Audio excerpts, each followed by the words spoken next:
love. We are live and direct for the Manchester United season review. The best season review you're going to get for sure.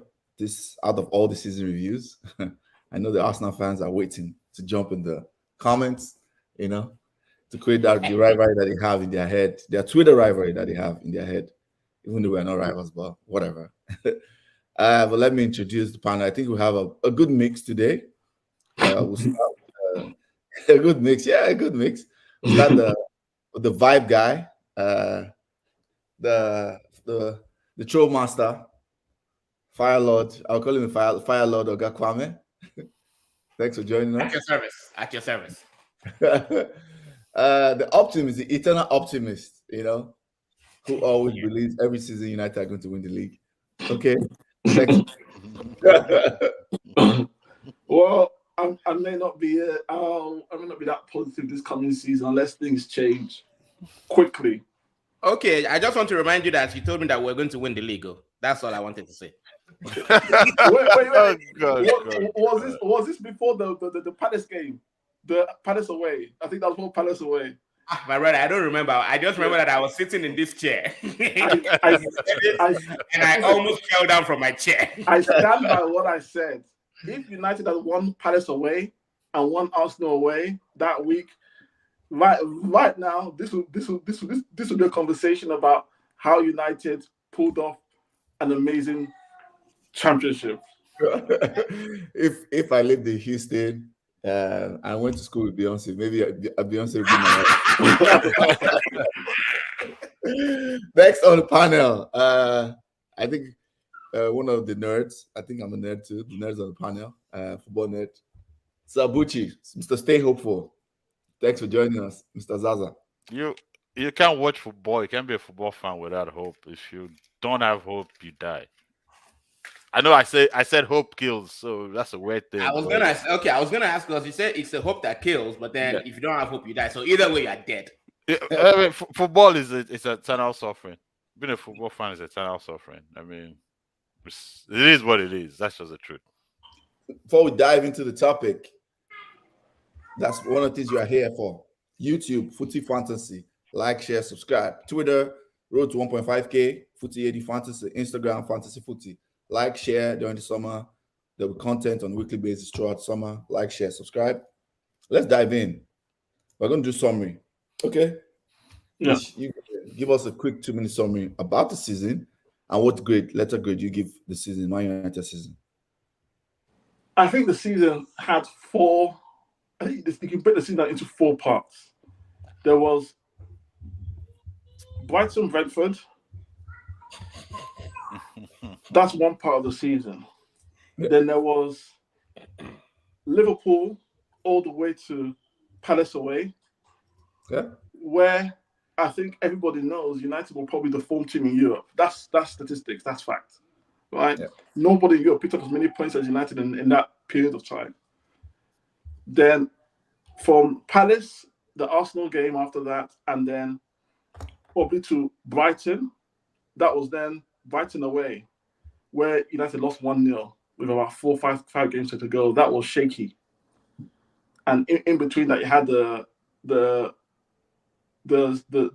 Sevilla game, etc. So that's another segment of United season. And then the end of the season where United finished relatively strong. I think they won out. So those to me are the 4 parts of United season. I think overall letter grade of United season, I'll say a B-. I think Ten Hag came in, had a hard job. I think it really showed the character of the manager that he didn't get the players he wanted in the summer. He dealt with the Ronaldo issue, dealt with injuries, the Mason Greenwood issue, benching the club captain Harry Maguire, and you still finish in top 3 in the first season. It shows that, and in between that, getting trounced by Liverpool and City, I think that's the letter grade I'll give you this season overall. Now, if I was just to conclude, if I'm going to give each part of the season each part of the season are great. Brighton and Brentford, that's an F. Between Liverpool and Crystal Palace, A+. Between Palace and Brighton away, maybe like a C or D. And at the end of the season, it is what it is. Probably like a A-, B+. So I would say that is how I'll grade United season. So overall, I'll give it a solid B-. Okay, that's a good summary. Let me take comments quickly. You all have 4 parts to your season. What sort of telenovela of a season?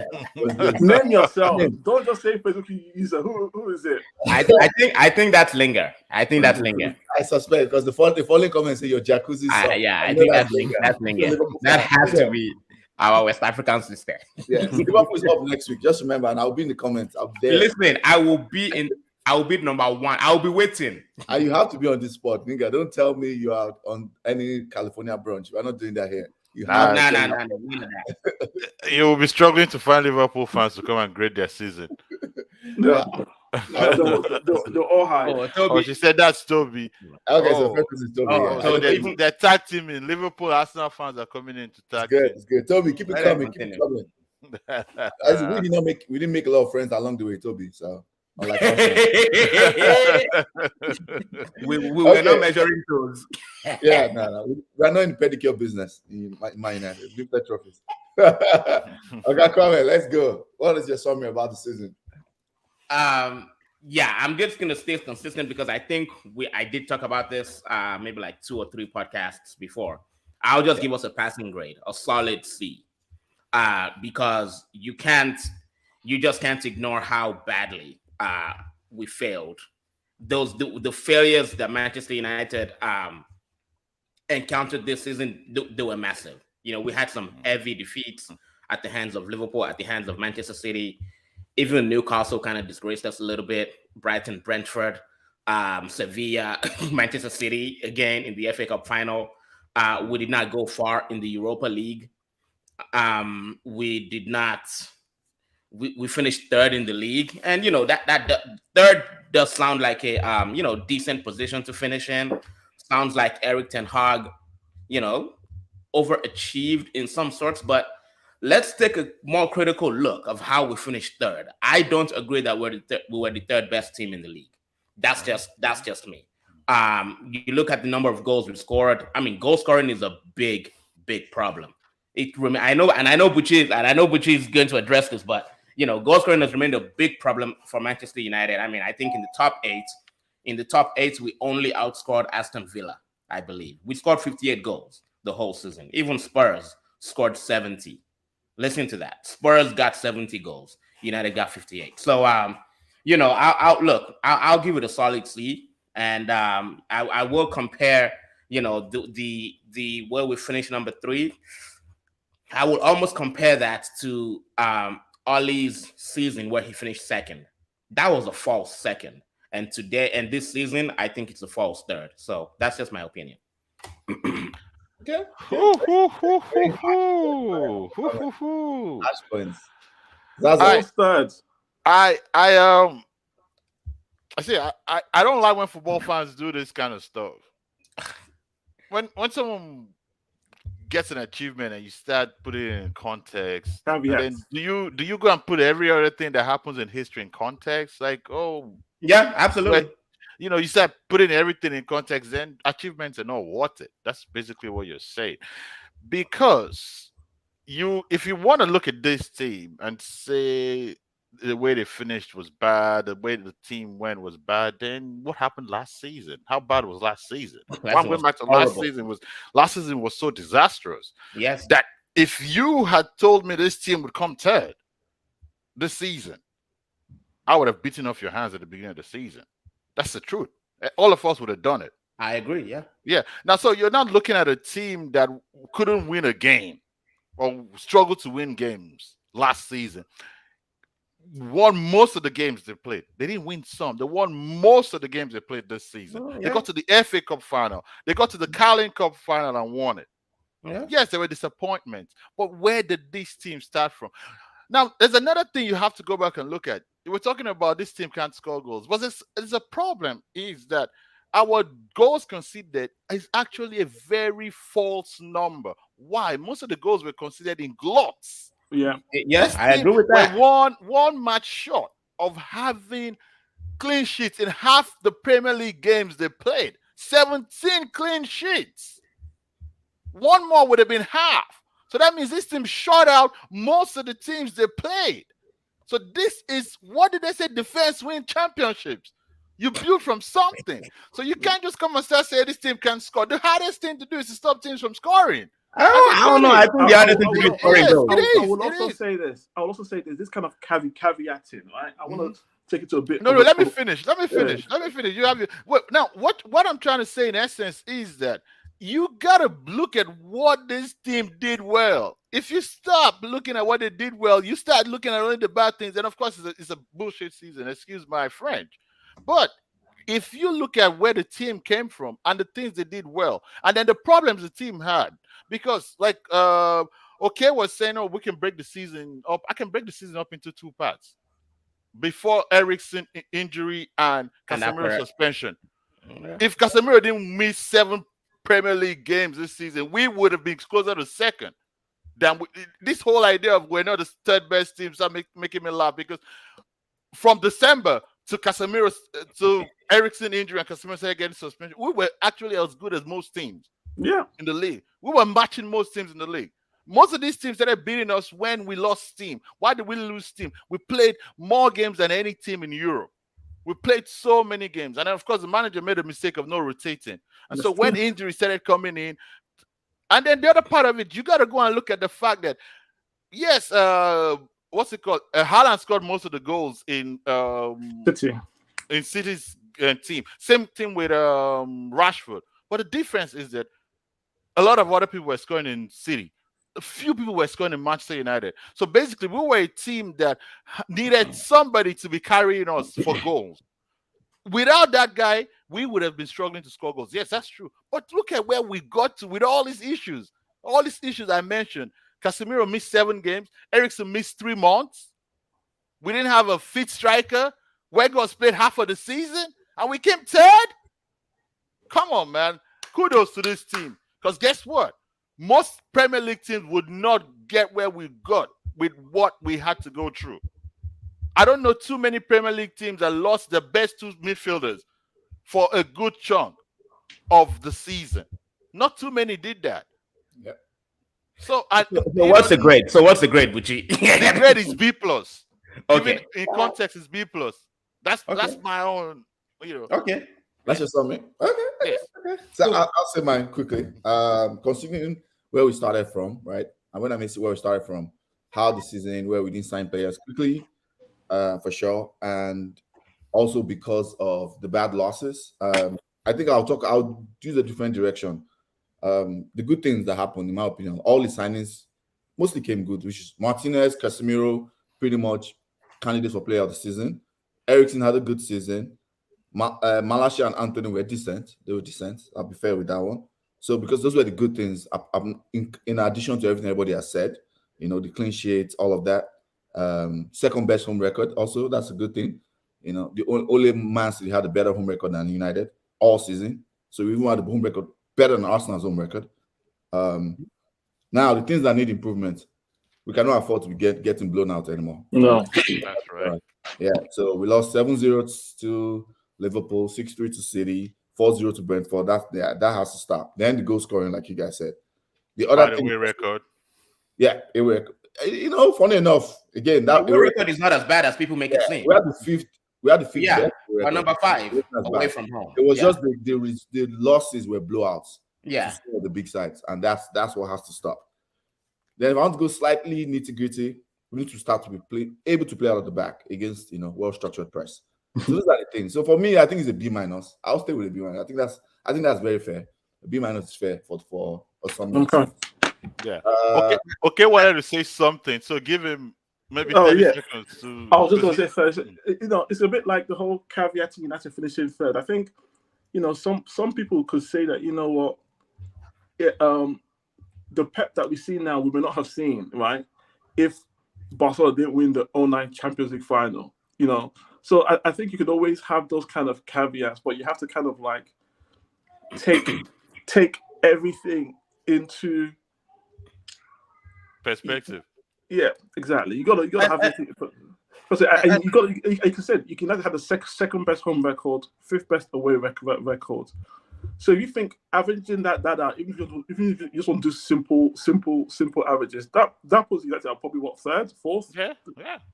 So I mean, we're the third best team in the league. Look. No. Let me just, and I know we're trying to finish this podcast in time, but let me just make something clear, Buchi. My grade, by the way, is for the team. If you're asking me to grade the manager himself, I'm giving that man an A, right?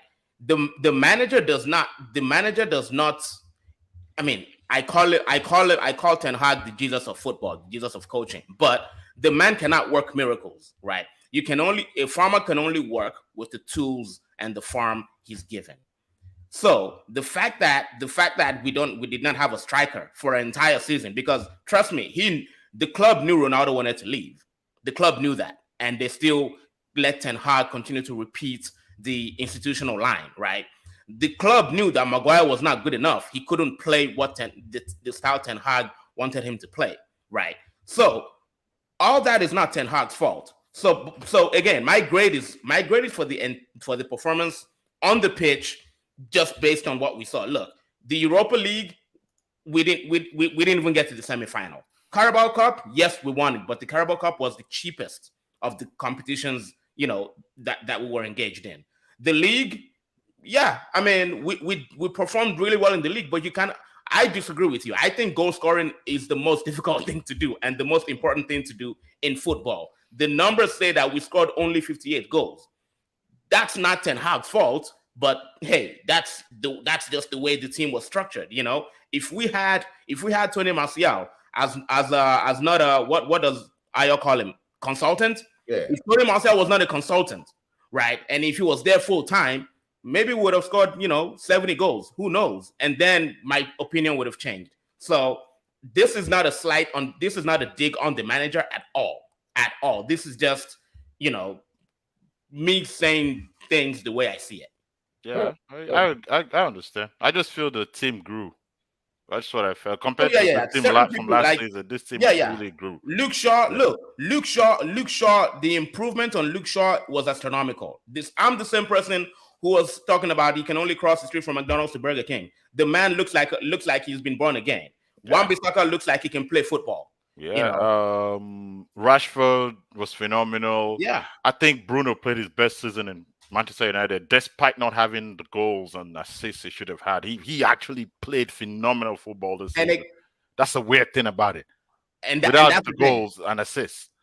And this is one thing I think during the early seasons when people used to talk about Bruno scoring goals, I was always of the opinion that, look, I would rather see Bruno's goals drastically reduce and see the team improve on aggregate, which is what we saw this season. The Hollywood passes have reduced from Bruno Fernandes. Yeah, I agree. They've reduced from Bruno Fernandes. I don't care if Bruno scores only 8, 9, 10 goals for the season. I don't care about that. I just want a team that improves on aggregate. I don't want Bruno to be scoring 22 goals, but I'm finishing number 7. I don't care about that. I'm going to add something quickly to what you're saying. And this is just one thing I believe, right? Just like last season, we said we cannot be that bad again last season. And we saw we're not that bad this season. We cannot not be able to score goals, because the problem with scoring goals wasn't just about not having a striker. It was also about people missing good chances. Like Ayo likes to say, well, we're not being clinical enough. I do not think we get into a position next season where Anthony is not scoring those chances. No, Weghorst is not going to be there anyway. Bruno is not going to miss a lot of those chances he missed. Sancho is going to be more clinical, and I believe, of course, Garnacho will grow. So, and whoever we get as a striker will also come and add in goals. I think we're going to score a lot of goals next season. We will really beat some people next season. Like we might, put a whooping on some people next season. That's what I believe. I just want revenge on Liverpool. That's all. Okay, let's take comments. ETH not even playing his preferred style. Every team had injuries. Think the point is the squad has to be good enough and big enough to cope. If you're commenting on Facebook, put your name by the side so we can catch it. Okay, let's start with players to be sold. Let's start with Kwame. I mean, you guys already know. I mean, Harry Maguire has to go because look, everyone's favorite. Yeah, of course. I mean, and I don't even need to give a reason, but look, if your high school GPA is 2.0, you cannot get into Harvard University. Point blank, period. So Harry Maguire's report card reads like somebody's farting, just all the way. Like, yeah. Second player that needs to go for me. I mean, I'm choosing to ignore the likes of Bailly and Brandon Williams and those other people. I think that David De Gea needs to go. It's a combination of, for him, it's a combination of money and also performance / ability to do what we need to do. Took me a long time to get on this boat, to get on this train, but we have entered into this era of football where all 11 players on the pitch need to be able to contribute to the attack. Those times where the goalkeeper is solely, the goalkeeper's only job is to, shot stops, and those days are gone. A goalkeeper must be able to continue or initiate an attack. And the reason is because teams are pressing. Every good team is pressing you these days. They're pressing your defenders, they're pressing your goalkeeper. So that is why I'm picking David De Gea to go. So Harry Maguire, David De Gea. Okay. You picked like the the most popular guys. Well, so for some people, De Gea is a legend, so they wouldn't pick him. But it's not even about style of football. Just to add to your De Gea point, because Maguire doesn't need explanation. De Gea is not even making saves as much as he should. He's not preventing. So it's not even a case of style. It's a case of effectiveness, because he's not even a great goalkeeper anymore, and he doesn't deserve. He doesn't deserve to be the highest paid goalkeeper in the world. I know a goalkeeper. I don't know of too many goalkeepers on 200,000. I think Ederson and Alisson are on like 150 max. So if you slash it by half, it's still one of the highest paid. 200. He's not even. He doesn't deserve to end that. So the De Gea point is very, very straight. For me, I agree with the two you mentioned, but now my reasons. I'll go with my reasons first before I now mention who. His United doesn't seem to have too much transfer funds, and United has had this issue of a bloated wage budget. Wage bill, yeah. The wage bill is so high that you gotta you gotta be very incisive and cut these excesses off. And then you add what you really need. So you don't have space to carry unnecessary weight. And so when I look at the team going forward, I would say, of course, Marshall is a very obvious guy to pick up. You take Marshall away from it. Why would you take Marshall away? Because Marshall is never fit. He's on a high salary. He's on 250K a week. I mean, his salary pays another guy. He pays a top striker. I mean, Harry Kane doesn't earn 250. You mean Tony Martial's salary? Yes. I think he pays 2 strikers. yeah, but I mean, Harry Kane doesn't even end that. So that's Marshall's case. And then you got to fix the midfield, and to do that, you got to sell some midfielders because the team is bloated. And so you got to take McTominay away. That's my pick. I'd sell McTominay. Why would I sell McTominay? Because English clubs seem to want him. So sell him. I mean, you got to sell who people want, especially for good money. It's easy to see. Is this get 40 million for him? Thereabouts, 30 to 40 million. You can add that and get another. McTominay? Yeah, you can get 30 to 40 million for McTominay. I mean, if Chelsea won 50 to 60 for Mount from these United negotiators. We're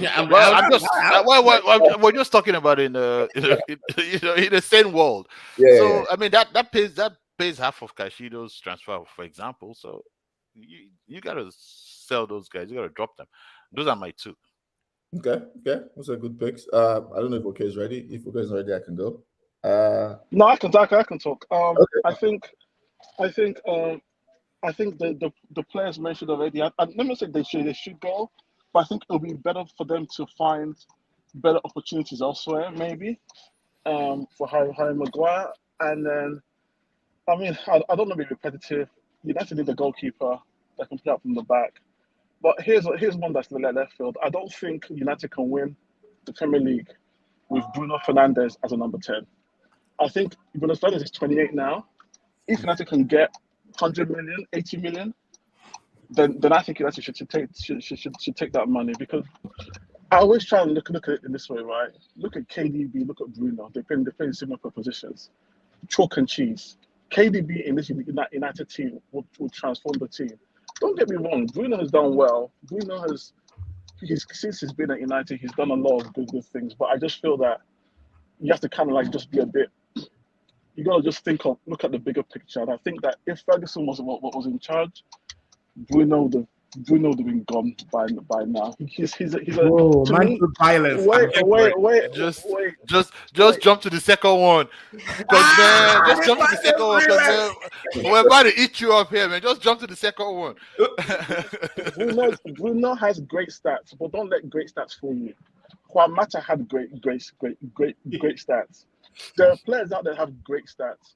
But great stats. Van Nistelrooy had great stats. Ferguson still saw that the team was better without him. You understand? And put Zaha in there. Zaha is not as talented as Van Nistelrooy. You understand? But Ferguson saw that with Zaha, United, the team would grow better with Zaha than Van Nistelrooy.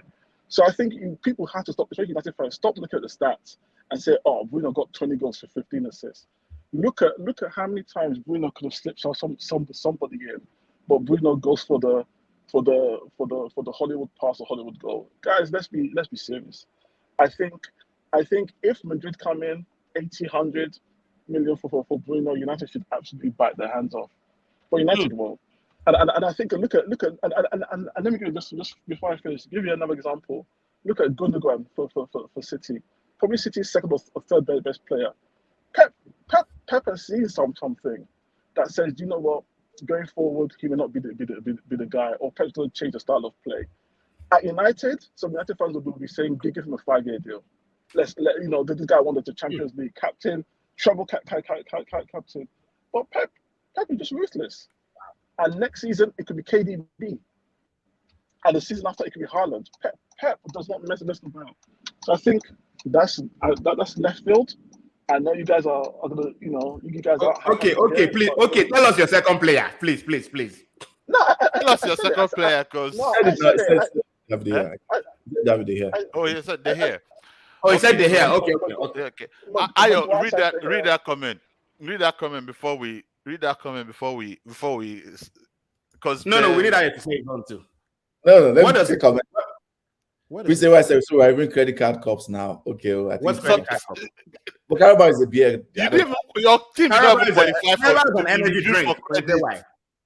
If we were doing credit review, your team did not even qualify to get a credit. What do you call it? Those cards they use. Secured credit card. They can't even get secured credit card. Can't get secure credit card. You're talking of credit card cup. Look at you. They didn't qualify for reward card. Not with security card rewards. Reward card. They're coming here to. Arsenal fans, man. Arsenal fans amaze me. I love them. So someone said, I disagree on the KDB part. He can't do what Bruno does. He's injury prone and doesn't help out defensively that much. Now, this is the thing about Ayo. We've not heard Ayos too. We've not heard Ayos. No, but we gotta hit that now. Bruno cannot lace KDB shoes. I'm sorry. No, that's not what the guy said. He's not saying it. He's technically telling you something that people miss out a lot, which is Bruno has hardly been injured since he came to Man United. Bruno is a hard worker. He's a team player. He has attitude. There's a reason why the guy is the assistant captain. Forget about stats. Yes, and he's annoying. He's a very annoying player. He does Hollywood passes. He dives a lot. He moans a lot, and all of that. But it's the same kind of the devil, the gift and the curse. Like with diving and the moaning. I'm here for it. I like it. Yeah, the gift and the curse. Like Roy Keane, who was such a terrible human being at times, but a brilliant player. I take this guy's heart, because one thing this team does not have a lot of is players with heart. Players that come and give it all out there. Sometimes, I mean, Bruno doesn't always, but he puts it all out there. And chances the guy creates. Wait, would you swap Bruno for KDB? I'd play 2 of them in a team. No. If you offer the straight swap now, yeah, Bruno for KDB, would you take it? Who for who? Bruno for Straight KDB. swap. Jesus, man, what kind of trap is this kind of question, man? That's a honey trap. Well, yeah, I'd take it. I'd take it, man. To be honest, I'd take it. Like, it's like, dude, I love Rashford. It's like asking me, would you take Rashford for Haaland? Like, come on, man. I'll take it. Or Rashford for Mbappe. Of course, I'll take it. Yeah, like, or Rashford for Mbappe. Like, come on. But we're talking about what you have. So you're saying we should sell our best player? But you let me hop to OK's defense. Okay. Mm-hmm. I think what OK was trying to say was that maybe United should not necessarily put him like in the transfer list him, but if an offer comes for 80 to 100 million, the man is what, 28, 29 years old? You have to sell. What do we know about Manchester United? We never sell at the right time. Never. We're the worst sellers. Like, we couldn't sell water to a thirsty man in the Sahara. We couldn't. Right. Right. So and you know what? Okay, I don't necessarily disagree with him. Now, am I gonna transfer list Bruno Fernandes? No. But if Madrid comes, if Florentino Perez comes with 80 million pounds, 100 million, I'll take it. I'm not selling Bruno for less than 120, 130. My brother, to replace him, you have to spend 8. I mean, Caicedo is 80 million pounds, and you want me to sell Bruno? Caicedo is 21 years old. Caicedo is 21 years old, bro. Bruno is almost 30. Bruno is 29. Abi, is he 28, 29? 20 to about 29, I think. Yeah. 28, 29 now. Let's take comments. Prince AY says, we love you too. I mean, the world isn't a better place without credit card. What does this credit card? What is this man talking about? What have you won? What have you won? They've won the hearts of many. How about that? We were in the Title Challenge Cup. Yeah, that's what they won. We were in the Title Challenge Cup. Made friends along the way, like I said. That's what they did. Yeah, they're making friends. They won the bigger fish to fry cup. The only comment I have with this Bruno thing, it's just in response to I think Bucci's last comment about 130 to 120 million. I think the mistake, our negotiators and United fans always do and think sometimes is you pay players what they are going to do for you, not what they've done now, right? Bruno is 28, 29, like Ogo comment said. There's no way anybody's paying 130 million for Bruno right now. He's 28, 29. He probably has 2-3 years at this level. Then he's going to decline. So yeah. So the reason why Caicedo is what that amount is because you are paying him for what he's going to do for his, for the future value, not present value. So that's the also let me just add something as well. So I think United fans this season, United fans have to become less player FC, right? A player is a part of a team. And sometimes you just kind of like see United fans the last few seasons. You have the De Gea FC when De Gea was doing the Arsenal game. Was it 2017, 2018? Then you then have Bruno FC from 20. No, in my opinion, 120. Listen, look at the composition of the team before any single player, right? And I'm sure that if Twitter and Instagram were around when Ferguson got rid of Ince, Kanchelskis, and all those guys in one go, in one summer, people would have been up for. How dare Ferguson get rid of these guys? They're instrumental. Then when Ferguson got rid of Van Nistelrooy, the same thing. This is a goal a game, guaranteed a goal a game. Yeah, Stam. But you have to think of it as how can the team move forward. I've said it before, and I've been saying it to you for a while. I don't think Bruno as a number 10 is the guy that can lead us to a Premier League title. He will score goals. He will do some great stuff during the season. But consistently, do you know that KDB has scored over 50 goals against the top 6 in the Premier League? Over 50 goals and assists. I think over 50 goals and assists against the top 6 in the Premier League. The guy is a big game player. You can't compare the two. Okay, I have a question for you. No, we're going to sidetrack. No. Okay, all right. We're sidetracking. Wait. Let him ask. Please let him ask. Let him ask the question. I'll answer it quickly. Okay, go ahead. Okay, comment. Oh yeah, just quick. So, okay, are you saying that you just don't like Bruno in the number 10? and that you play him in a different position, or that he has no place in the team at all? I think that if Bruno can find a place in another position in the team, then that's fine. I think that Bruno but I think that for those other positions, you're gonna want different players. So if you're gonna play Bruno on the wing, yeah, then you probably will be looking at different kind of players who can beat a player 1-on-1. You're gonna play him deeper. He's not Frankie De Jong. He's not Caicedo. Albeit I've not watched Caicedo a lot. So the only real position where Bruno can excel in is the number 10. And I think at that number 10 position, you need put it this way, Odegaard is playing better than Bruno now. He just does the right things at the right time, makes the right decisions. Bruno is too hit and miss in that position. He's just way too hit and miss. All right. Okay, so my 2 transfers, players that should be sold. You guys have said one, David De Gea, for obvious reasons. I'll go into that later when I talk about a similar topic. Second one is Martial. Talking about FCs, player FC, according to was number 1, Martial FC, for so many years. Tonto Martial, but nah, we're tired. It's done. And the reason why I think Martial to go is, one, availability is the best ability, right? Like they say, he's never available.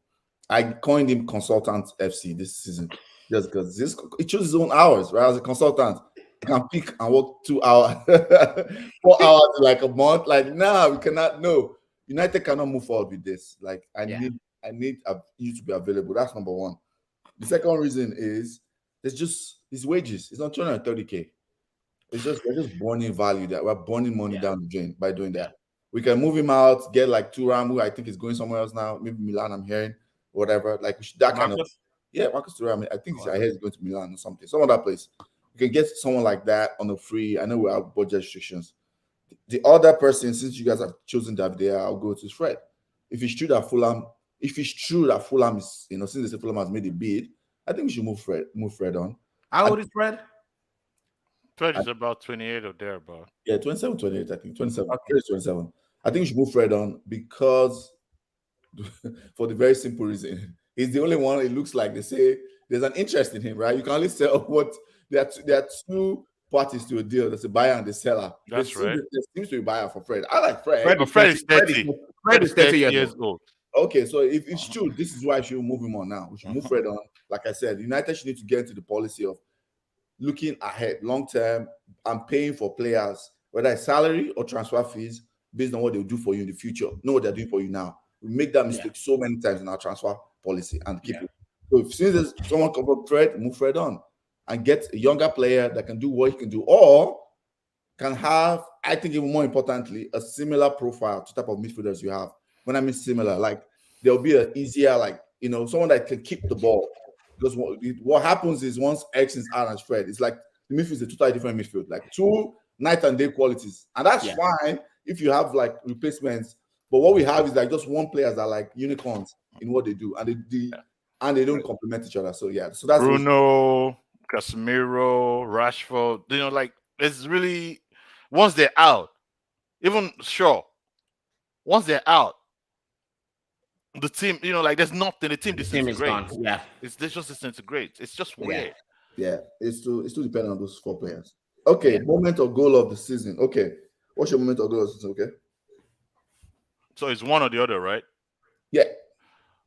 Okay. My moment of the season and goal of the season, they're both the same. They're both the same moment. It actually captured the season for me, and I have to explain it quickly.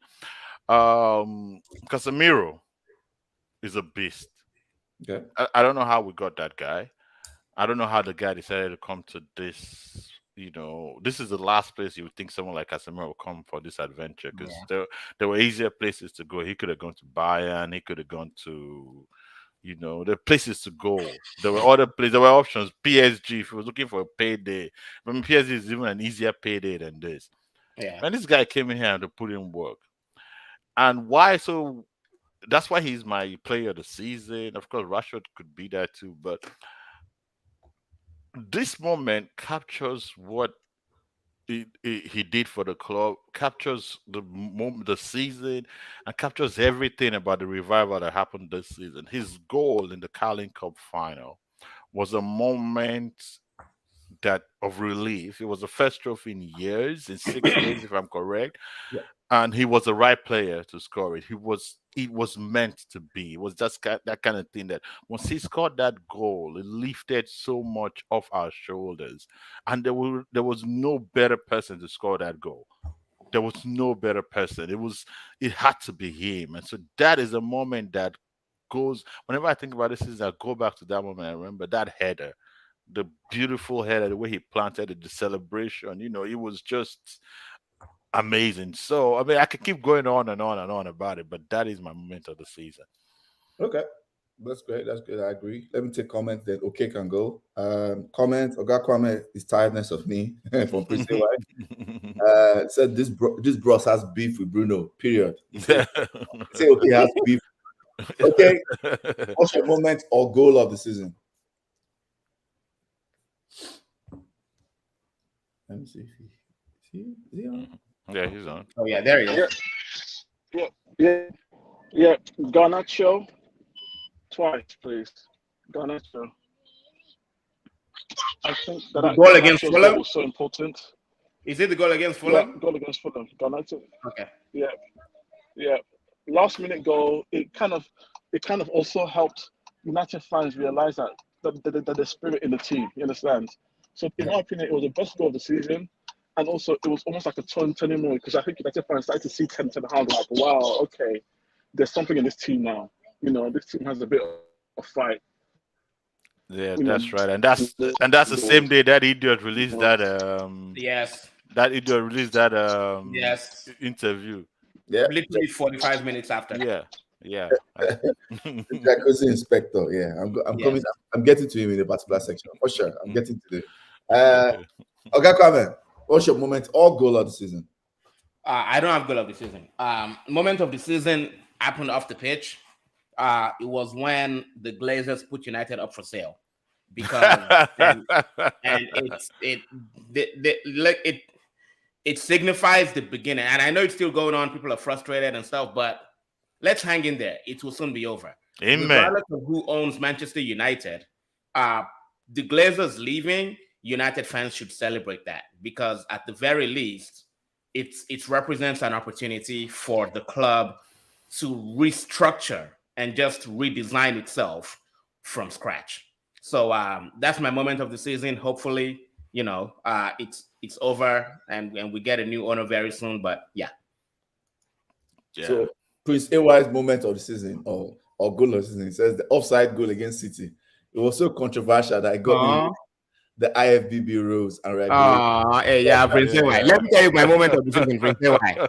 Was when Theo Walcott of Southampton scored against you at the Emirates Stadium. He defend them as he defend them. Oh my goodness,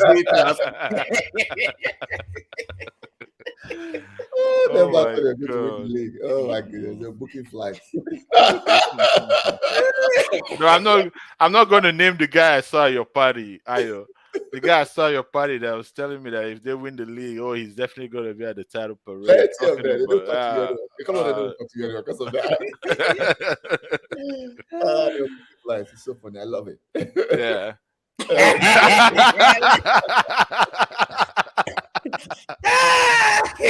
So I said, "Oh, shit." Okay, my moment of the season is Sancho's goal versus Liverpool. I would say why it's my moment of the season. If United did not win that Liverpool game, our season we don't have the season we have now. I guarantee that was the turnaround. That if we drop points, forget even drawing. If we didn't get a W against Liverpool in that game, we do not get the season we have now. I guarantee you, because that would have been 3 games on the bounce plus signings. The fans would have turned. It would have been bad. Ten Hag probably doesn't even last in our season, right? Because the players don't get that collective belief that okay, this man has something and is finding solutions despite all the problems that exist. And very importantly, if you look at the league right now, just look at the league table. We finished just 2 points above Liverpool, I think. Just 2 points. So yes, really, yeah, just 2 points. That win, yeah, I think it's just 2 points. If I remember, I think it's No. okay. How many points? It might be No. 5. It was 8. So Liverpool Yeah. finished 67. We have 75. Okay. Yeah. Because Liverpool I didn't think win. at some point they were 2 Liverpool points drew the behind. game. They drew the game before we won. They don't drew Remember, game. they threw it away Yeah, at themselves. some point they were 2 points behind us, though. I think so. Right. Then they threw the game away. Then Okay, so Yeah. Liverpool I and Man United give and him Newcastle 7 won. points for Yeah. the way we Yeah. move forward Ten Hag. So yeah, because if we did I not win agree. that game, that would Yeah. have turned everything around. That's why that's my moment of the season. I like us. We're moving smoothly. I just want to say honorable mention for moment of the season. For me personally, when we beat Manchester City at Old Trafford. The goal Prince Edward was just talking about. Listen, that day I lost my voice, and yeah, I was in the spirit. I lost. I stopped halfway. I was going for swimming classes. I remember. I was like, "Oh, I'm going now." No, dude. I stopped halfway. This team deserves kudos for coming third. Like, if you remember, even the options we had on the bench, people like Garnacho, dropped. Yeah, Man, we lost a lot. Man, as a matter of fact, I was saying Casemiro's player of the season. He deserves that too. But Rashford, man, dude, that guy was playing. Even when he was tired, you could see he was injured. This guy was rushing back from injury to come and score goals. He got my goal of the season. Rashford's goal against Arsenal at the Emirates. Even though we lost the game. Yeah. Thomas Partey went to Tema that day. Yeah. Sent Partey to Accra. Let's move on. Surprise and disappointment of the season. Let's start. Okay, we've not heard from you in a while. What's your surprise and disappointment of the season? Two questions. Oh, okay. Okay, go. Zaza. Surprise and disappointment of the season. Okay. He mentioned my surprise of the season as his moment of the season. My surprise of the season, even though I wasn't shocked, but I was surprised because if we remember, we're talking about it when it happened. We were chatting privately, all of us, and Ayo, if you remember, we both of us said the same thing, that it was inevitable the Glazers had to sell, but the way it happened, like, you know, because just a year ago, Saudi or something were talking to them and they were saying no, a year or two ago and all of that stuff. Mm-hmm. And then this guys just come all of a sudden and accept defeat. That's what it was. They accepted defeat because, you know, this is a club that has gone through a plane crash and lost most of its players. Actually, only 2 players survived that plane crash. Only 2 players and the manager. I think some other people survived too, but only 2 players survived. And the Glazers feel worse than that. The club came out of that plane crash feeling like they could rise again. It's just because Manchester United has gone through that kind of experience that they feel they can get out of this. I know how Newcastle fans felt under Mark Ashley now. Yeah. That's how dark the Glazers are. Yeah. You know, that, you know, with all due respect to Wout Weghorst and his, you know, pressing, this spirit and all of that, his tireless running, to go from knowing you needed a striker and the only loan you could find was what? Tell me how bad things were in that club. Yeah. You know, how bad. And so we're still getting out of it. We're still in their clutches. But for me, that was a surprise because these guys had to go. They had to have gone 10 years ago. My disappointment of the season was Casemiro's 2 red cards. In hindsight, when you go back and think about it, they were not red cards. That's the most painful thing about it. I've seen more violent things happen on the pitch than that.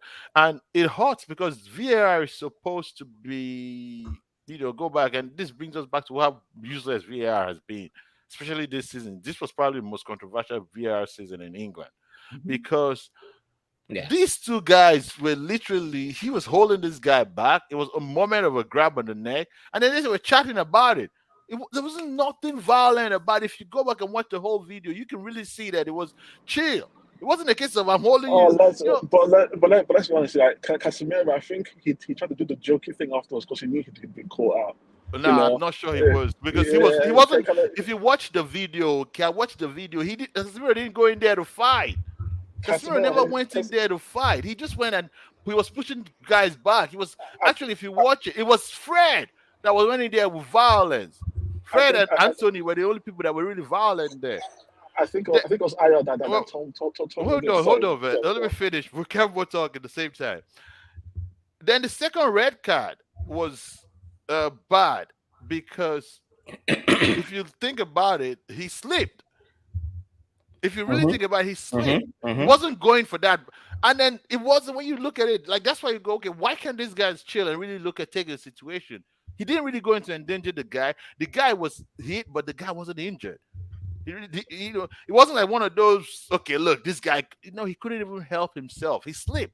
Then the next week, somebody does something worse and they give him a yellow. Yeah. And then another week, somebody does something worse and then they give him a card. I go, okay, why is it consistent? Because we lost this guy and it almost derailed our season. Those for me and Bucci, the ref who gave Casemiro that red card for that, I think it was the second one, was the same VAR, right? He was the same guy that was in the VAR room literally the next weekend and said, a tackle that was worse than that was not a red card. So it's the same person. It wasn't even like, oh, it's a different ref. It was the exact same guy. That's what was most disappointing about that. Okay, please because give us your disappointment and and then you can reply to what I said. I think the disappointing part of the season was probably Eriksen getting injured. I think. Okay, do you know what? Yeah, I'll go back to saying it. I'm not saying because I'm doing a face. Actually, the Palace game away from home. I think United win that game and United beat Arsenal. I've been saying it. I know you guys heard me say this. The United game away to Palace. United beat Palace. United beat Arsenal. United are champions. Listen. If you guys have seen that meme on Twitter where it says, give a stance that you're willing to down the hill for. That's the hill that I'm gonna United win those 2 games. Listen, what the Ferguson always used to say about winning championships. Dude, you said Bruno should be sold. That's the one you should be dying for, not this one. Momentum. United win those 2 games, and the momentum is with United. Even at that point, if you notice, even Pep has stopped talking about United the way he used to talk about United. Before, he used to hype up United and say United are doing well. People stop. Now, Pep and Klopp were the ones who are now feeling a bit. I think, if I remember correctly, at least Pep was feeling like a bit. Pep was trying to get a few digs in. He knew United were coming. I think United just messed that game up. Beat Palace, beat Arsenal, champions. I don't think it was sustainable. So what's your surprise of the season? Yeah, you forgot that. Surprise of the season was probably Erik ten Hag. I think how he turned it around. That's probably the big surprise, because I thought the players would, we've seen these players chew out managers, but I thought the way he managed to, the way he has got the players on side, the way he has managed, even like the whole De Gea situation. Ten Hag could have thrown these players under the bus like Jose would have. If Jose was in charge, this season would have been a dumpster fire. It would have been Jose would have been every week. But Ten Hag was backing Maguire, saying Maguire's got a place in the team, because Ten Hag knows that A, he needs those players in the dressing room, and B, for the players like De Gea, there's no one that he can really play. Even like players like so he's the way he has managed these players, managed the egos. Even like Martial, he could have come back and said, he's not sure. But I remember when one journalist tried to ask him about Martial, not playing, and Ten Hag was like, but when he plays, he scores. So he was like hyping him up. Even though Ten Hag probably knows that if an offer comes in from Martial, he'll take it. So that was probably a big surprise, how Ten Hag has assimilated to that role and can manage the club. The man management was good. The man management is top notch. Yeah, to add to that quickly, okay, the Ronaldo issue, it would have derailed the team under a weaker manager. But there was two things, just to add quickly to what OK said. There were two things Ten Hag did, or one thing. They were all one thing. The loss against Brentford, it was Brentford, I believe, that whooped us 4-0, and he went on that run. Brentford, yeah. That was, if it was the other manager, the consultant manager, Ragnick, he would have come out and thrown all the players under the bus and said, I told this club, these players are useless. We need new players, blah, blah, blah. This guy came to the press and said, I failed. He said he failed. He first admitted it. Not just the players. He said himself that he wasn't well prepared. Then he now went and he jogged with his players. So why was that important? Because when Ronaldo did what he did, no single Man United player, no single Man United player came out to support it. There were no rumors, nothing. That's true. It just went, bim, they sealed it and pushed him away like whatever and moved on. Yeah. So man, OK is right, man. Ten Hag really did a good job. I'm just going to do that as a transition. Since you already mentioned that. So my disappointment is, I nicknamed him Jacuzzi Inspector. Okay. You know what's great? I on my notes I left the disappointment blank because I knew you were going to address it. Oh no! I know there are people in the comments addressing it along with me. Linger, she said the only reason she's joining is to hear me talk about Jacuzzi. Jacuzzi Inspector. I call him Jacuzzi Inspector because this guy gave a whole interview. Yeah. In the middle of the season, that was turbulent start, everything. Yeah. And the man accommodated all your shenanigans and nonsense from preseason throughout. He did. Yeah. The fact that you're a problem, you're impressing, you didn't care about it, nothing. It was all about you. And you still went and did that and complained about this, that, gave an interview to Piers Morgan when you did not care about all of this when you were starting week out the season before. Exactly. It's like, I was very disappointed because of the fact that I always knew that Ronaldo was always about him. I told people before, it was very unpopular then. People were like, all this, when, of course, I'm still waiting for my apologies. People know, they know that. Somebody on this podcast, I'm still my apologies. I can get it by email, fax, can send me apologies. I only like one people there. But anyways, no, let me back. No, I'm not one of them, Sha. Thank God. Okay, who knows? I'm not one of them, thank God. I have receipts. But anyways, what I'm saying is, I knew he's always about himself, but I never knew he was going to stoop that low. And in my wildest dreams, I was like, nah, he's not going to do that. Just because of, I feel like he's smart enough to understand, or he has PR people, let me use that way, around him, to understand legacy and branding, but this guy doesn't care. He's like, threw everything down the toilet and burned it. So I was surprised, genuinely surprised about that. And sorry that I was disappointed. Now, my surprise on the positive note is Garnacho. It's my surprise because I think some people choose us. Some other people have been telling me, even Chucky, that guy is so good. And me, my policy with young players, I don't believe in what you're doing in the academy, reserve games. I'm like, nah. Until it translates to DPL, I'm not listening to that. People kept telling me, I think OK even mentioned him to me. I was like, nah. I think it was the first game I saw him play, and I think it was probably Europa. I'm not sure. That was the first game. I was like, or Carling Cup, maybe. Carabao. I was like, wow, this kid is good. And he kept doing that regardless of who he played against. Yes. Played City against Walker, direct. And I was like, wow, this boy has the capability to be him. This boy is him. There's this saying, I think it was Peter Drury that used to say it, or Martin Tyler. It was always stuck in my head. But for when I was younger, I heard this one game. It's like, Manchester United, players, they're not burdened by the expectations placed on them because of the history. That's what came to mind when I saw Garnacho. Like, wow, this kid is not burdened by the expectation in wearing Manchester United jersey. So because of that, he gets my shout out and my genuine good surprise of the season. Garnacho. Didn't he ask for the number 7, Jesse? Yeah, I heard. There's a rumor he asked for it. There's a rumor they're saying they want to give it to him. With Ten Hag? That's not.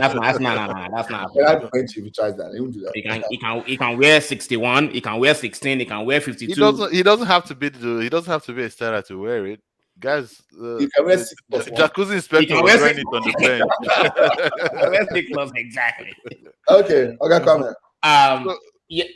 My disappointment, you already addressed it. Surprise, I have 2 quick surprises. And one of them is just a follow-up from your disappointment, which is Ronaldo. My surprise in that was the way Manchester United, the decision makers over there, gave Ten Hag free reign to just kick this guy out.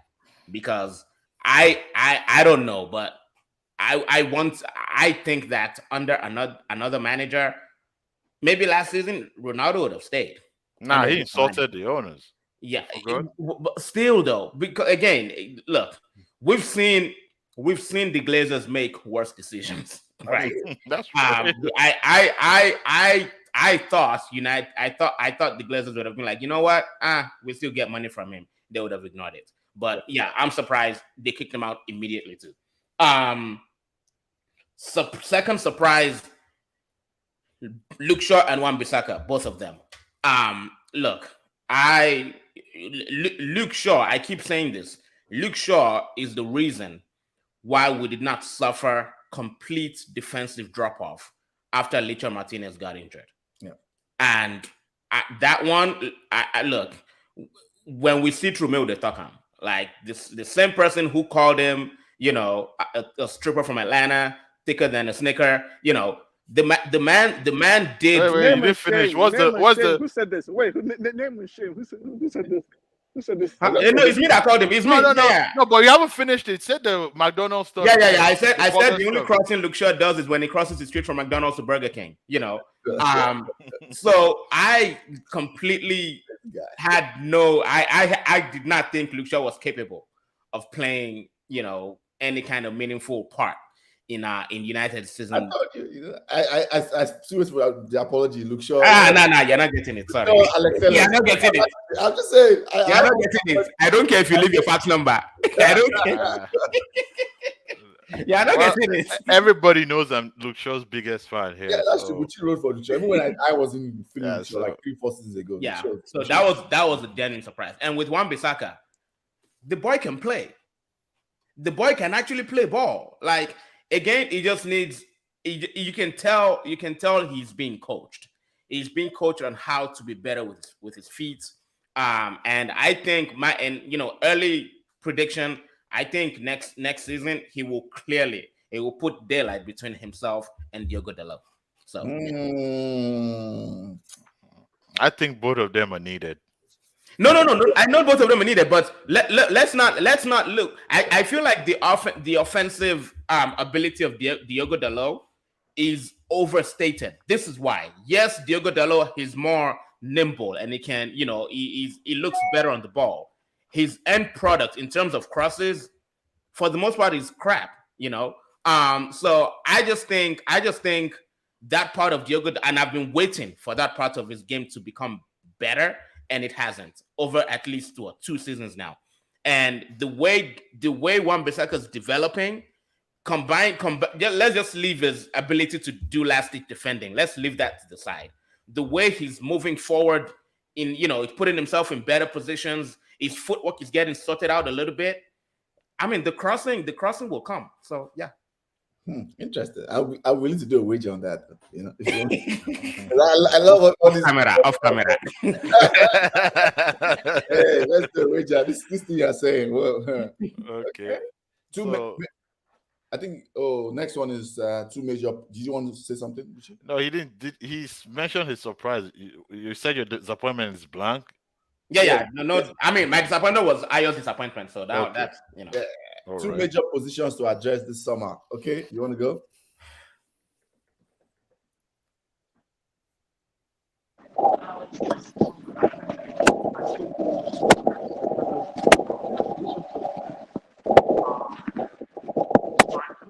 I can't hear you.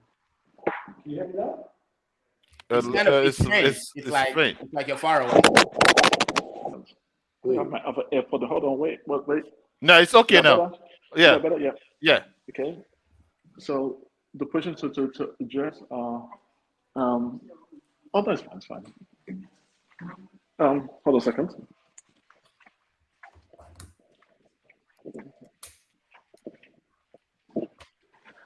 The questions to address this summer are striker, number 1, and as for that striker, Harry Kane.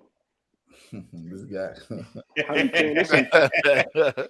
If Spurs want 150 million, give Spurs 150 million. Right. Listen, do you know that Harry Kane scored in 20? Wait. Do you know that Harry Kane scored in 26 Premier League games this season? That's right. 26 games.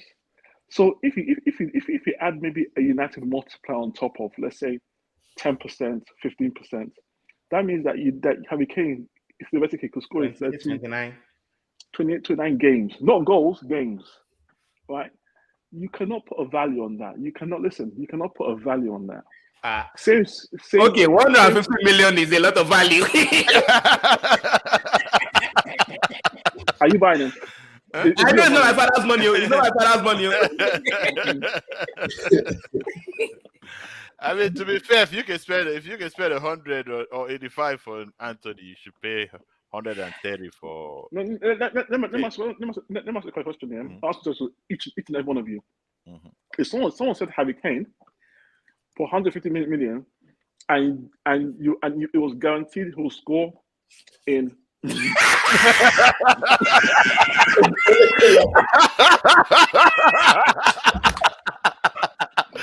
Oh my God!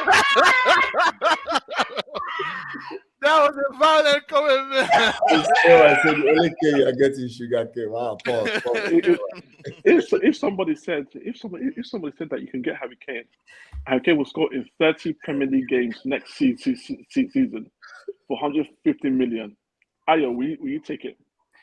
What's 30 that? games. Not 30.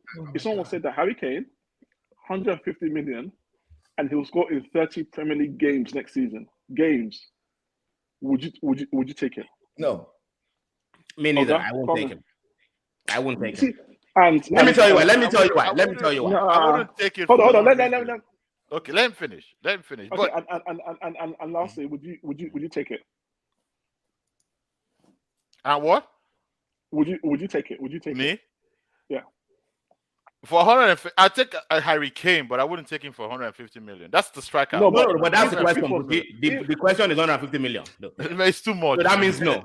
That means no. It's too much. Forget it. Listen. Then here's the thing. Next season, this time next season, we're gonna be in the same position, having the same conversation again about what's happening next season.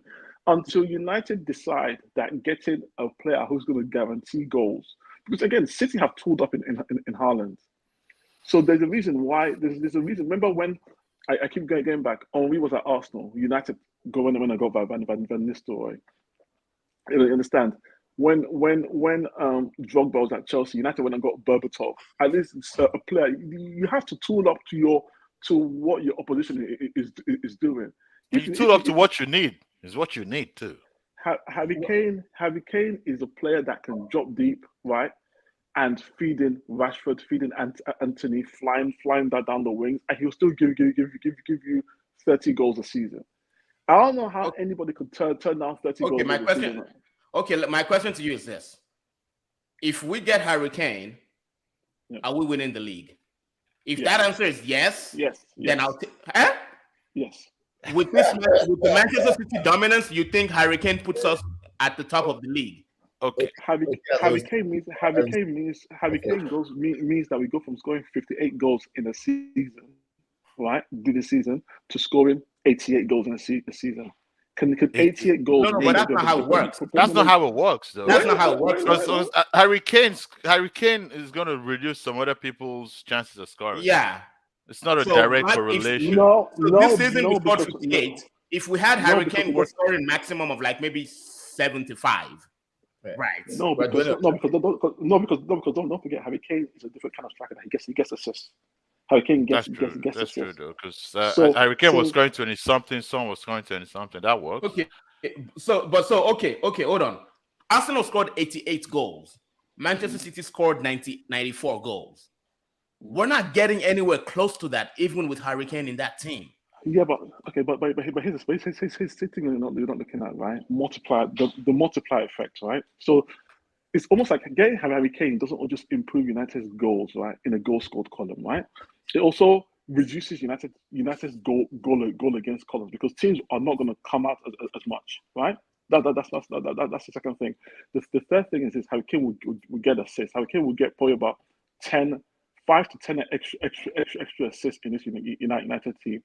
And number 4 is that once United go on a roll and start winning games, those games where it's on the knife edge that United would have lost before, they're winning those games. Those 2-1 games, those 2-1 to United turn into 3-1, 4-1. It's not just about, take Harry Kane stats and put them in United and now say, okay, no, there's going to be other factors that are going to be multiplied that you just can't. That it's hard to quantify. I have to agree with you on most of the things you're saying. The only thing I'm arguing is the price, because I pick Harry Kane as the striker anytime. It's not our money. Go on, pay it. Okay, if why I pick Harry Kane is Harry Kane perfectly complements what we have up front. Harry Kane is the guy that gets the best out of Rashford. He's the guy that gets the best out of Anthony, because Anthony slows down the game. Harry Kane is already catching up, and he can finish that chance.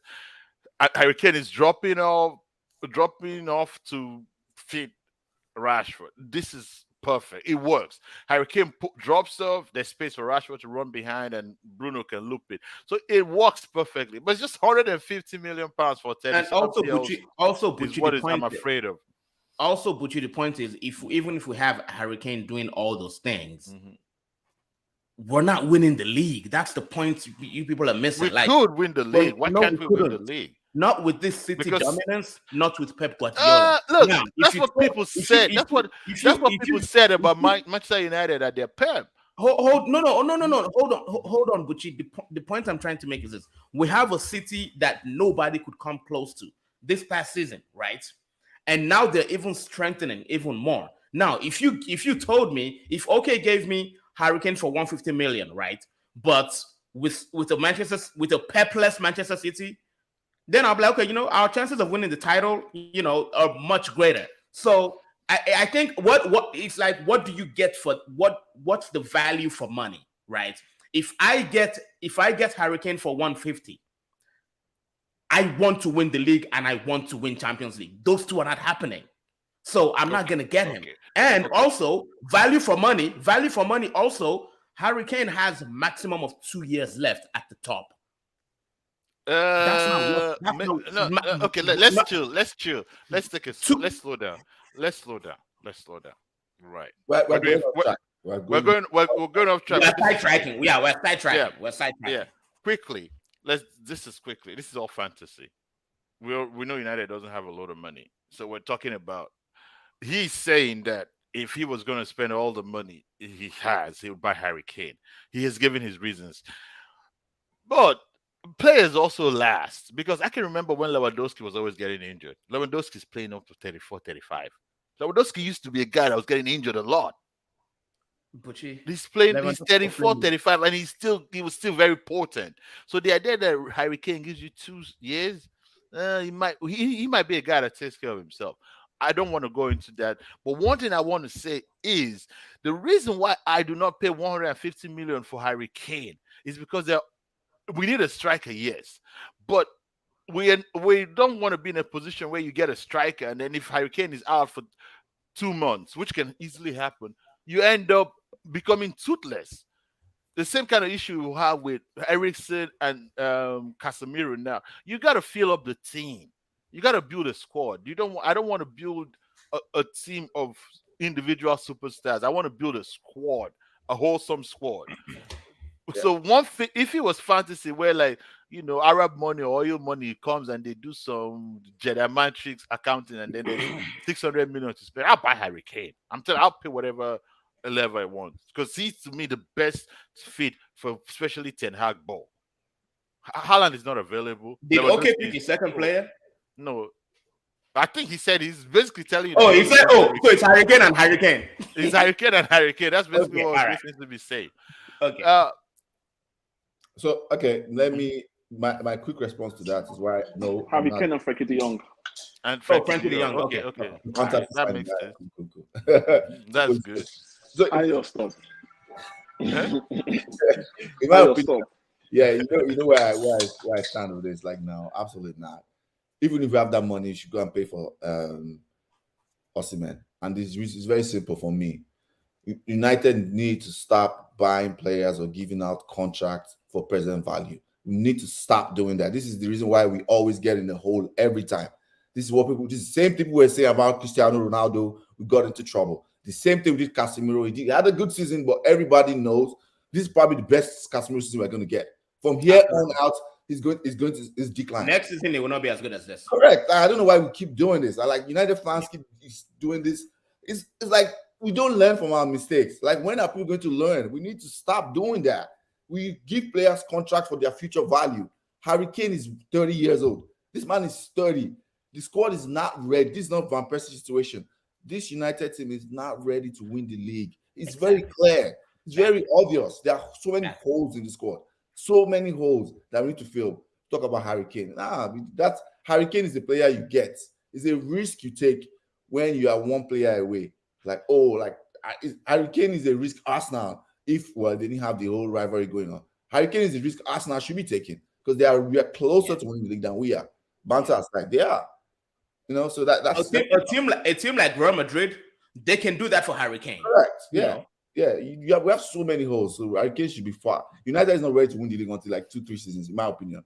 I agree. Well, it depends on what happens this summer, next summer. We can win it after this season. I don't know. I don't see. We thought what we are seeing. Let's take comments. Akinola Adigun says striker and midfielder, preferably no English overhyped player. What's it with this xenophobia, man?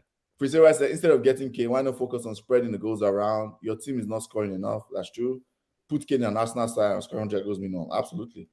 I'm so glad that there's the North London rivalry there. I'm so happy. I'm so happy. Kane would have imagine Kane in that Arsenal team. Kane would have perfect for Arsenal. It would have been perfect. Akinola Adigun says, okay, I hear your points about Kane, but Kane for 150 million at 30 is too much. It's a lot. You need Tony. I don't know why you're sleeping on it, especially if you guys are doing how much last, like market women. This guy, get out. This team has been negotiating for Rice, and the Rice. You are looking. You are looking for what going to go with their Rice. Yes. Since for over a month, now City wants to come and buy. You're talking about negotiating. Okay, who's Oga Kwame? You want to go? Yeah. So. Of course, striker, but I don't know. I say no to Harry Kane, of course. Osimhen, this is why I say no to Osimhen as well. When Napoli got Osimhen from Lille, they paid 72 million for him. And for the first, I think 2 or 3 seasons, they've had to be very, very patient with him. Very patient. Osimhen didn't really come good until this past season. Maybe the season before. He was a kid. Yeah, no, I know. No. I know he was a kid. The point I'm trying to make is this. This is in Napoli, though. No. Oh, no. For like he joined Napoli like 2019 or something. Yeah. Yeah. Big money move from Lille. Yeah. So this Osimhen has been at Lille, and they were frustrated with him. The fans were. So are we going to have that kind of patience with him if he comes to Manchester United and takes that time to become what we think he will become? 2, Jola, I'm not very sure. Jola, Osimhen, the only problem Osimhen had in Napoli was availability, not playing well. Osimhen had a good goals to game ratio in the league. He was scoring very well. He would play 22, 25 games and score 10 goals. He would play 20-something goals and score 14 goals. So this was the season where he's been the fittest. The patience was about his injury record, not about his ability to score. That guy was banging in goals. If you're talking about a guy that has scored 50 league goals in 83 games or 85 games, the last time I checked was like 80-odd games and 50 league goals. That's not patience. He didn't score 40 goals last season in the league. He scored most of those goals in other games. Other seasons. I hear you, Buchi. I hear that. The second reason that I'm about to give why I don't think we should sign Osimhen is a box striker. I think this season every single goal he got was from inside the box. Now that's predatory instinct. Fox in the box. We love that.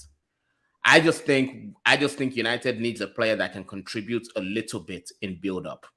Osimhen's ability to do that, I see it as quite limited.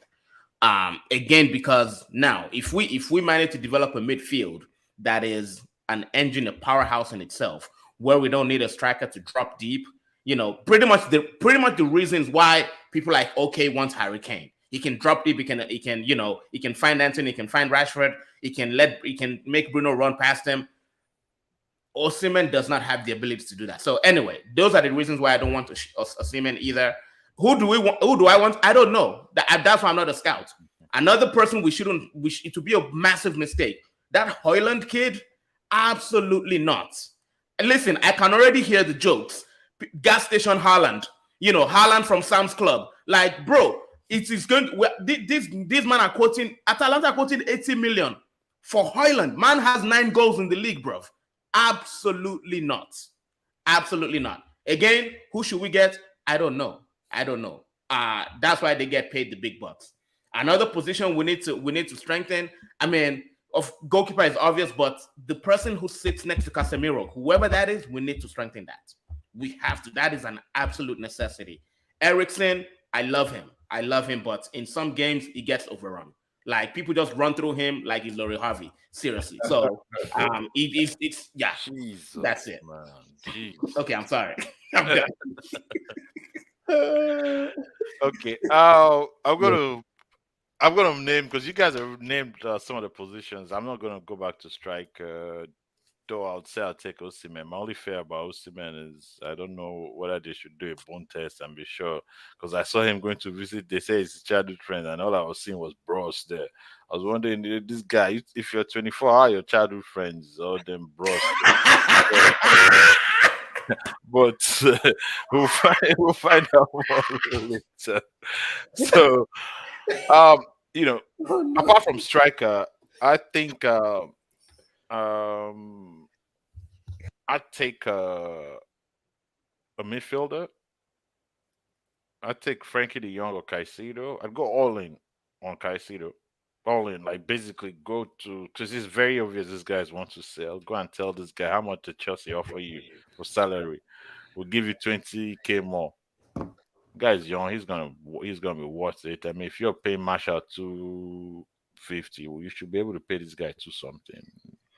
It's Manchester United, we can afford it.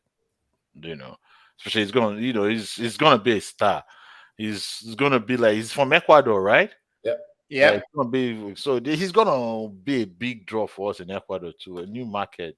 Go and sign one. Antonio Valencia. We can use our Antonio Valencia connections. No, I mean, go and sign whatever product they have there. Go and sign one new deal. The way we have one wine from Chile. Go and sign one new deal with somebody there and use it too. You know what I mean? And we have football, right? So So you go all in on Caicedo. Then, has anyone mentioned goalkeeper? I don't think anyone did. So I'll go all in on Onana or Costa. But Onana seems to be cheaper. He's 27. He's African. So I'm a little bit biased towards him. And he's cheaper. At 27 is kind of young for a goalkeeper. And the guy can play. Like, the guy can really play that ball. Yeah. So, yeah, those are the two positions. The main reason why I go on Caicedo is Caicedo can sit beside Casemiro. He can take his position, and if he sits beside Casemiro, you can rest Bruno as well, push Eriksen in front. So it gives us a little bit more options. And okay, I know what we're saying too, but I think I just wanted to comment that it's foolish to just be wasting time with Chelsea. Just keep quiet. Ignore Chelsea. Go and buy Caicedo. Wait in August. Come back and pay them, because nobody is going to buy Messi. Go and pay them 45 million. They will sell him to you, because at that time they'll be very obvious. It's very obvious that he won't sign a new contract. You just tell Mount to wait. You come back. You take 45 million plus 5 million, whatever, later in the season, and by that time you sold them Maguire and Co. So you have money. There's no need to rush to go and start spending money on that guy now. It doesn't make any sense. Yeah, I agree. My two major positions, you guys have mentioned it. I'll repeat it. All what I'm going to do is the why. I'm going to stress the why more. For goalkeeper, United need to be able to play a way higher line than we play. So we take a goalkeeper that can aggressively sweep. Because some of our problems, especially when we got blown out, was because of what Ten Hag had to do. which is there was so much space in between the defense and the forward line, because the forward line had to counter press, and we couldn't keep a high line. So because of that, teams just saw that, and that space in the middle, they destroyed us with that. Especially anytime they go past Casemiro, we were done in most of these games, and that's why we had a lot of blowouts. In some of the games, especially. The second reason why I think the goalkeeper is because we need to be able to play the ball out of the back smoothly.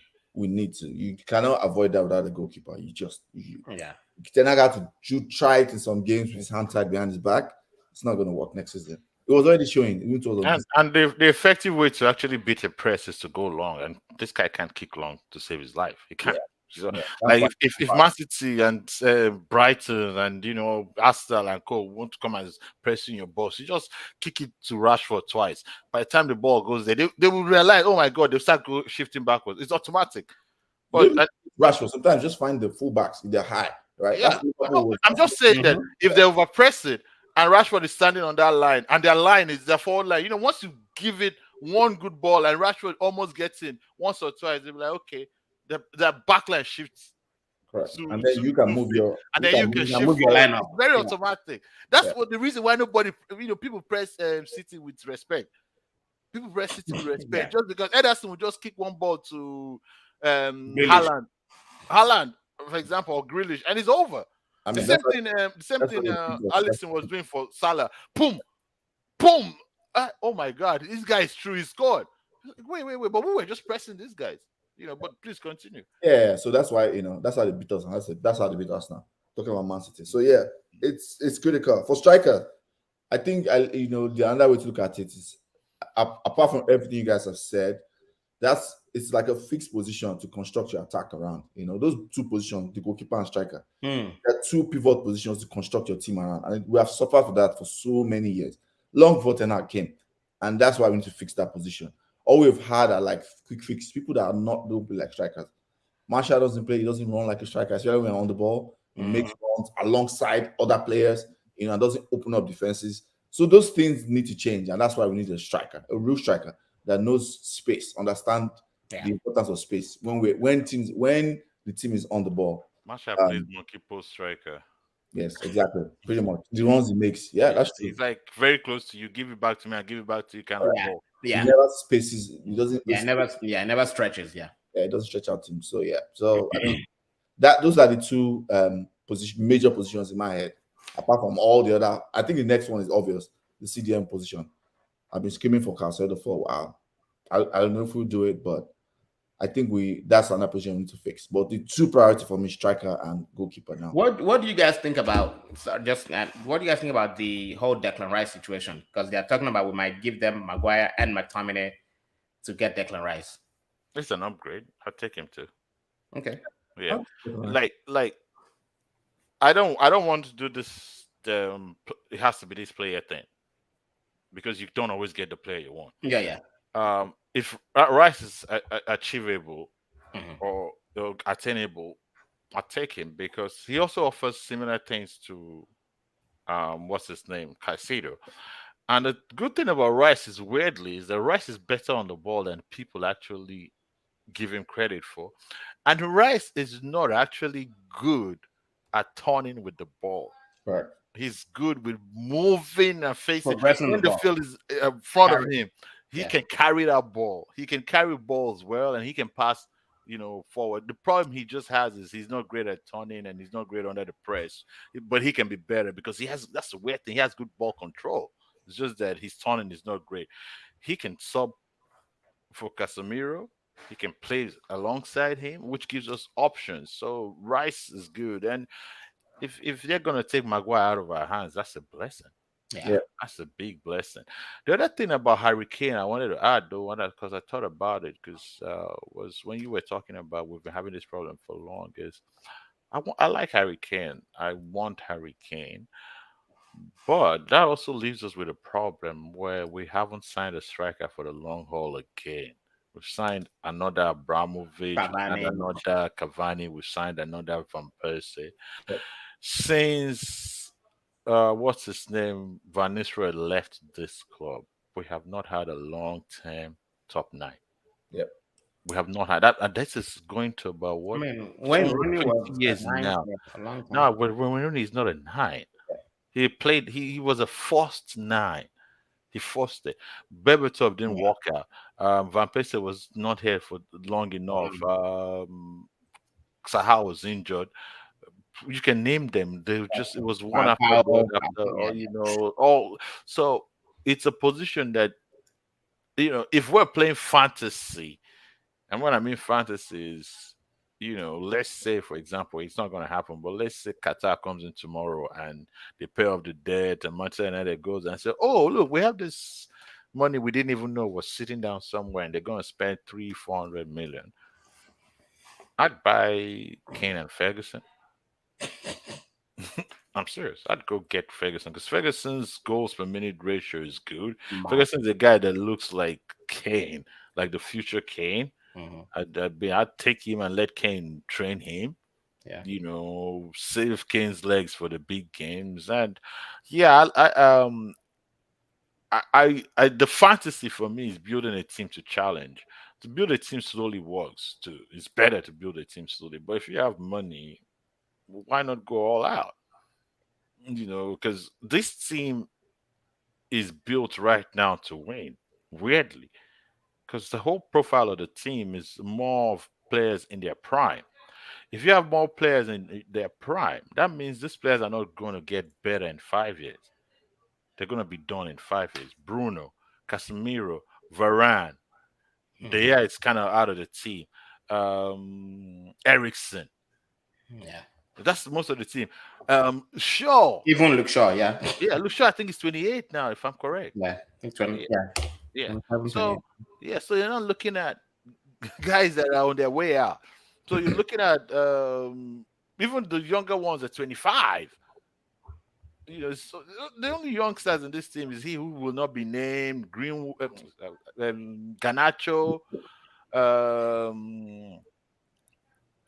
Shaw is 28. Anthony. Yeah, Anthony. That's about it. Sancho, I think, is 24. Yeah. So these are guys that in about 5 years are in their prime. So what? Sorry, in 5 years they're going down. So this team is kind of built to win. So if you really want to get the best out of the players you have now, you go all out and add what you need to add to try and win in the next 2-3 years and disband the team and build it again. Because it's going to happen, whether you like it or not. In 3 to 4 years, you have to rebuild this whole team. Yeah, it's inevitable. And that's why you start from now, in my opinion. Yeah. I think you start rebuilding from now. But that's just my personal opinion. Anyway, we've come to the end. For all the guys in the comments, please say why. Jola's brother, Keola, Facebook user. Thanks for joining. For watching this. Okay, also, I know he's jumped up. Thank you for joining us. Mr. Stay Hopeful, Anoga Kwame.